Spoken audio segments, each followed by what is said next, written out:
দেখেন আজকে এই শীতে কত সুন্দর সুন্দর পিঠা বানাইতে হয়, খাইতে হয়, না খাইলে মনটা ভাল লাগে না। তাই আজকে মনটায় চাইলো যে একটু পিঠা বানাই, কুলি পিঠা। একটু ভিন্ন রকমের কুলি পিঠা বানাই দিল, যে সবাই তো নারিকেল দিয়া গুড় দিয়া কুলি পিঠা বানায়, আমি না হয় বানাইলাম আজকে মুরগির মাংস দিয়া, সবজি দিয়া, তারপরে কুলি পিঠা বানাইলাম ডিজাইন করে।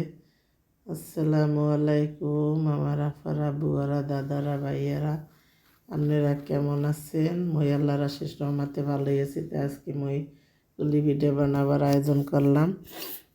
মোর পোলার ভীষণ পছন্দ, কাইডেরে খুললে মুল্লা এখন বানান শুরু করলাম। এই যে দেখেন পিঠাটা বেললাম, তারপরে ভিতরে কুটটা দিয়ে দিয়ে এখন পিঠাটা একটু ডিজাইন করি। এটার মুখ বরিশালের ভাষায় আবার কামকুম কয়, বুঝছেন? কামকুম দিয়ে একটু ডিজাইন করতে আসি, নাইলে তো আবার ফাটিয়ে যাবে, বুঝলেন না? তেলের উপরে দিলে যখন পিঠাটা ফুললে উঠবে তখন এটা ফাটিয়ে যাবে। এর লেগে একটু কামকুম দিতে, দেখতেও ভালো দেয় আর কামটা সুন্দর, ওই মানে ফুলবে না।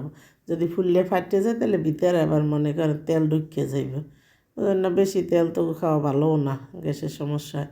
যাই হোক, যেন ভিতরে না ঢুকতে সেই পলিসি শুরু করছি, এমনভাবে আটকাইছি বেটা তুই এর মধ্যে তেল ঢুকতেও পারবি রে আর কিছু না। যাই হোক, এখন অভিজ্ঞতা না বললে এই ভাজা শুরু করছি, বানানো গেছে।